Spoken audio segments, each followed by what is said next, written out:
Hey everyone! Today we're diving into the business model of Palantir Technologies, one of the most talked about companies in the tech and data world. Don't worry, I'll break it down in simple terms. By the end, you'll understand exactly what they do and how they make money. So let's get started. Palantir is a software company that provides data services. This includes data integration, data management, and finally, data security. Now, you may ask, what is data? Well, data is an information comprises of facts and statistics. Let's take an example of a hospital to explain better what is data. In a hospital, there could be multiple databases or data storages that record the full information in the hospital. Now, we look at the first data storage containing patients' record. Information such as names, ages, diabetes details, cancer results, cholesterol results are kept in this database. Then, the hospital may have another second database containing the medicine inventory. Here we have inventory of pills such as antibiotics, painkiller, and antidepressant. Also, medications inventory, like insulin, cough syrup, eczema cream, and many more are stored in this database. The third database will then contain the equipment, tool, and furniture inventory. This database stores the inventory of blood pressure checker, heart rate monitor, wheelchairs, hospital beds, and many more. Now, let's look at the conventional method to manage these data. These three databases will be integrated into a master database and then transformed into a usable format through queries methods such as SQL. One important note here is that in a conventional method, the data transformation is typically done by programmers. Finally, these data can be generated into reports and charts to support user to make decision. Some examples of data visualization tools are Spotfire, Power BI, and Tableau. Let's compare with Palantir's features in comparison to the conventional method. Firstly, Palantir can bridge and combine more databases. Next, there is one key difference in the data transformation between Palantir and conventional method. In the conventional method, data transformation is normally done by programmers. However, for Palantir, the data is now accessible and actionable by everyone without the dependency of programmers. Thirdly, we look at data reporting where both Palantir and conventional method can generate reports and charts. Finally, one of the most important features in Palantir is the generative AI with AIP. Conventionally, the reports and charts generated will aid the user to make decision.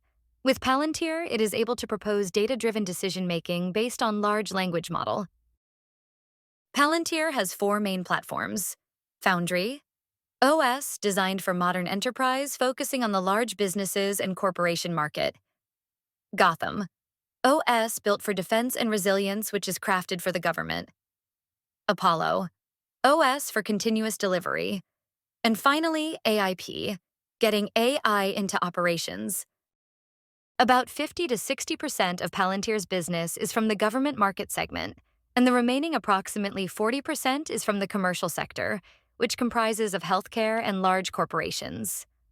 For governments, they provide tools for things like national security, tracking fraud, and managing logistics. Imagine you're a government trying to prevent cyber attacks. Palantir's software helps detect suspicious activity early. In healthcare, Palantir helps hospitals and researchers make sense of data to improve patient care or even speed up vaccine development. Let's take a look at Palantir's healthcare example. Integrating data sources into the Foundry ontology and building applications and predictive models to forecast patient placements, while keeping patient privacy and information governance a top priority. We've seen a 28% reduction in our patient hold time, and we've reduced the time that nurse managers spend managing patient placement by 83%. So patients are moving into care faster, and they're getting the treatment that they need faster. As soon as I come into the hospital, I'm able to bring Foundry up and within seconds understand where our staffing are. It enables us to gather that live data, reallocate those resources as needed, and be very proactive with our staffing. The PACU is our post-anesthesia care unit. It's where a patient temporarily recovers from their surgery. And we're leveraging Foundry in order to deploy AI models and recommendation engines in order to optimize how we plan for patients leaving the PACU and entering into our hospital inpatient units. Currently, our predictive models are at over 95% accuracy. We're now able to plan hours, days, and sometimes even weeks in advance in order to make sure that there's a bed for our patients as soon as they're done with their surgeries. What we've done with Foundry is really build pathways for our patients. We do know what they need, but keeping track of that is very, very difficult in a complex health system like ours. So Foundry allows us to see if a patient is really falling off that pathway, and we can act immediately to make sure they get what they need and stay on track to recover. Foundry has allowed us to be able to centralize all of our data assets so that we have one common operational layer. Everyone is connected to one health system. It's incredibly flexible and serves as an operating system for all of our data assets, getting patients into care faster and moving from a reactive to proactive planning.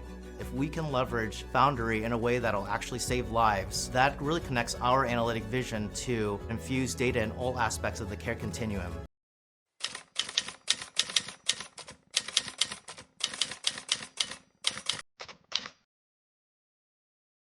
Time and threat. Wildfires are increasing in frequency, size, and intensity, and wildfire seasons are going longer. Foundry acts as a central hub, layering together risk models and the current grid conditions, enabling us to better understand and manage the risk. PG&E is rolling out enhanced power line safety settings that protect the grid and California for the entire fire season.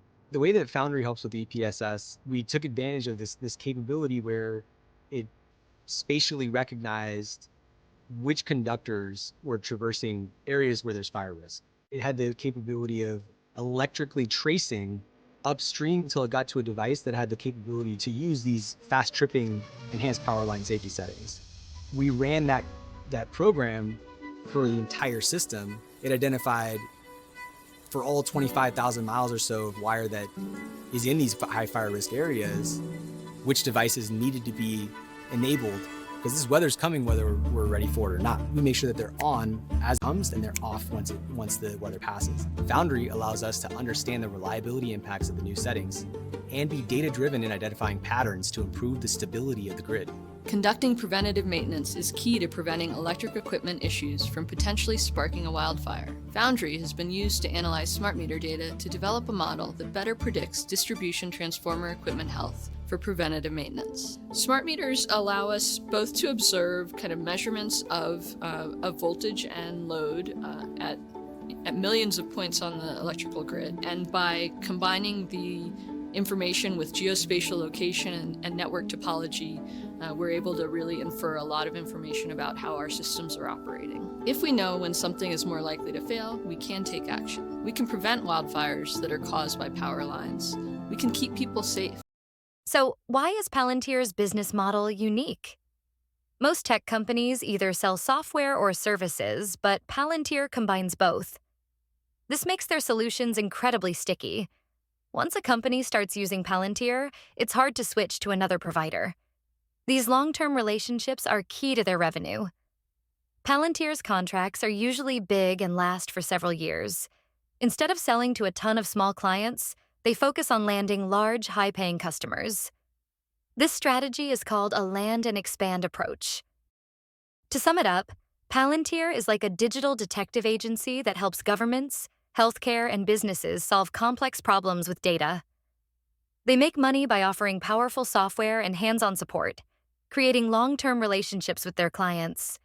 It's a high-risk, high-reward business, but one thing's for sure. Palantir plays a crucial role in helping organizations understand and act on their data. Pretty fascinating, right? That's it for today. If you enjoyed this breakdown or have more questions about Palantir or other companies, leave a comment below. Don't forget to like, subscribe, and hit the bell icon for more simple explanations of complex topics. Thanks for watching, and I'll see you next time.